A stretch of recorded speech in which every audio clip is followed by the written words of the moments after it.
Hi, this is Chris from the Disc Golf Putt Heads again, talking more putter plastics today. Last week I talked about the putter plastics I prefer for my short range putters, and that's typically soft for the grippiness and keeping the putters from bouncing out of the chains. But today I'm going to talk about my driving putters, and I use completely different plastics for those. So here are my two main driving putters. I've got the Discraft Roach and the Discraft Zone. I used to drive a lot with my Gateway Wizard, and I'll still pull out the Hard Wizard to throw once in a while, but these two have become my favorite. So starting with the Discraft Roach, this has actually replaced my Wizard on a lot of my long and hyzer shots. I like Big Z plastic on the Roach. It does offer a little bit more glide than some of the softer plastics, and it does offer more consistency. When the Roach here was an Ace Race disc, it came out in basic plastic, and I felt that was too inconsistent. It still offered a significant amount of glide because of the mold, but I feel like the Big Z plastic has more glide and it's more consistent. It can handle a lot more torque, and it's also going to hold its form for a lot longer. Hitting trees and hopefully hitting chains from a long ways away, it'll keep its form, and the softer plastics will lose that form as you're throwing them harder. The disadvantage to the Big Z obviously is the grip. It doesn't grip nearly as well as the softer plastics, especially in the wet weather. I have no problem with this in the cold. Sometimes some people don't like Big Z in the cold. I don't feel like it, at least for the Roche, I don't feel like it degrades that much.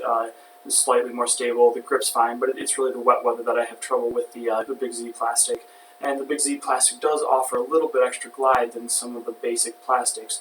Now the Roach already has a significant amount of glide to it, so the Big Z complements that. I'd actually like to see the Roach come out in Esp Plastic to get even a little bit extra glide, so we'll see if that comes out. Next is my Discraft Zone. This one is in ESP, and the ESP offers a whole heck of a lot of glide on there. That helps get a little bit extra distance.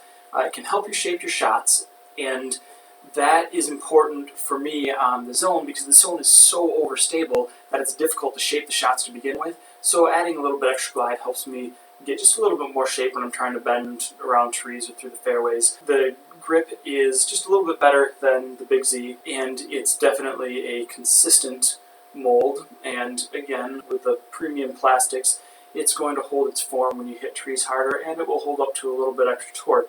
And I throw the Zone at 100% power quite frequently. Now the disadvantages to the ESP plastic are that it doesn't perform quite as well in the cold.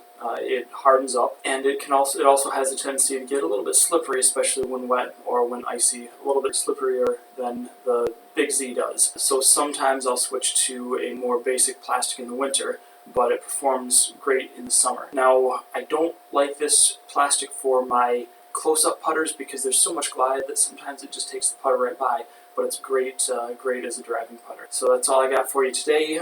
Next week I'm going to get into my approach putters, which I even use a different plastic for my approach shots, anywhere from 1 to 200.